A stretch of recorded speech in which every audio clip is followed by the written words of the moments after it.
stories fade with time, buried beneath silence, lost in forgotten files, or dismissed as mysteries that will never be solved. But behind every case is a voice that was never heard, a truth still waiting in the dark. This channel is dedicated to the victims, the unanswered questions, and the stories that refuse to disappear. Because somewhere, someone still knows what happened. Welcome to Cries Unheard in the Darkness. February 10th, 1990, Las Cruces, New Mexico. It was a Saturday morning, the kind of day meant for league practice, birthday parties, and the smell of floor wax and fried food. At the Las Cruces Bowl on East Amador Avenue, the day was just beginning. Stephanie Senek, the 34-year-old manager, was in her office getting ready for the day's rush. With her were two young girls, her 12-year-old daughter, Melissa, and Melissa's 13-year-old friend, Amy Hauser. They were there to help run the alley's daycare. It was supposed to be a safe, mundane morning. But within the hour, this local landmark would become the site of one of the most ruthless and baffling unsolved crimes in American history. 7 people would be shot at point-blank range. A fire would be set to cover the tracks, and 2 gunmen would vanish into the desert heat, leaving behind a mystery that remains frozen in time over 35 years later. The nightmare began around 8:20 a.m.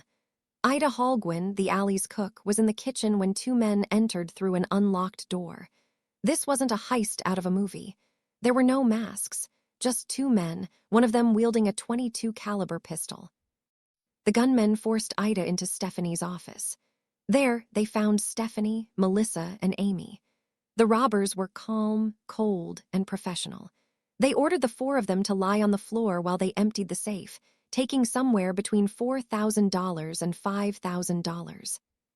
But then, the situation escalated. Stephen Tarrant, the 26-year-old pin mechanic, arrived for work. Because he couldn't find a babysitter, he had his 2 young daughters with him, 6-year-old Paula and 2-year-old Valerie. Think about that for a second. Stephen entered the office, probably expecting a quick hello to his boss, only to walk directly into the middle of an armed robbery with his children in his arms.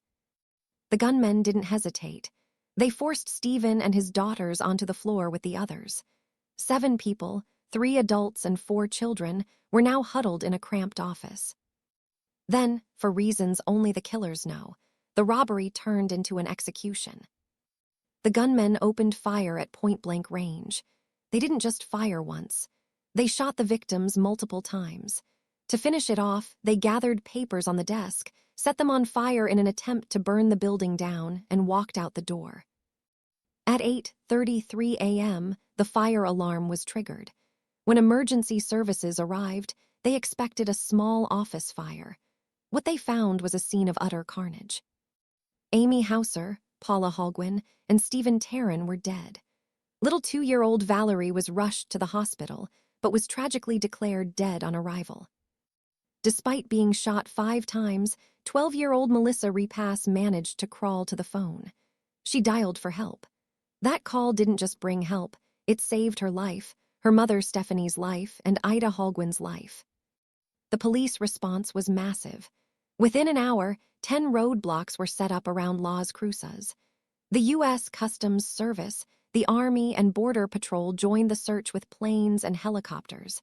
They screened everyone leaving the city. But the gunmen were gone. They had vanished into thin air. Because the survivors saw the suspects clearly, police were able to create detailed sketches. Suspect 1. A Hispanic male, late 30s to early 40s, about 5'10", medium build. Suspect 2. A Hispanic male, late 20s, light skin, around 5'6" to 5'8". These weren't shadowy figures. They were seen by numerous people, and yet no one could name them. The case is a paradox. On one hand, you have surviving witnesses and a clear motive of robbery. On the other, you have a complete lack of forensic evidence. The fire destroyed some evidence, and in 1990, DNA technology wasn't what it is today. Over the years, the Las Cruces Police Department has followed thousands of leads. They've looked into disgruntled employees, transient criminals, and organized crime. In 2016, authorities revealed they were trying to build a DNA profile from evidence found at the scene. But as of today, no matches, no arrests. The trauma of that day never left the survivors. Stephanie Senek survived the shooting, but passed away in 1999 due to complications from her injuries.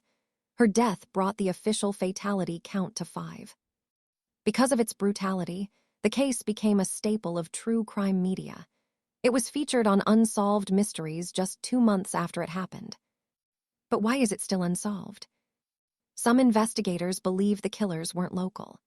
The way they handled the safe and the cold-blooded nature of the shooting suggests they may have been experienced criminals passing through, possibly heading toward the Mexican border just 40 miles away.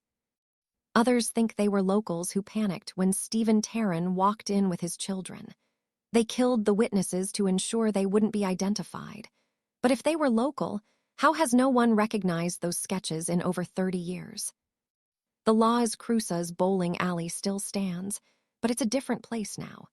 It serves as a reminder that evil can visit even the most innocent places on a quiet Saturday morning. The killers would likely be in their 60s or 70s today, if they are still alive. But the Las Cruces Police Department maintains that this is an active investigation. They believe that somewhere, someone is holding onto a secret they've kept for over 3 decades. If you have any information regarding this case, please contact the Las Cruces Police Department. Thanks for listening to Cries, Unheard in the Darkness. If this story stayed with you, you're not alone. Like and subscribe, because the darkness always has more to say. Until next time, listen carefully.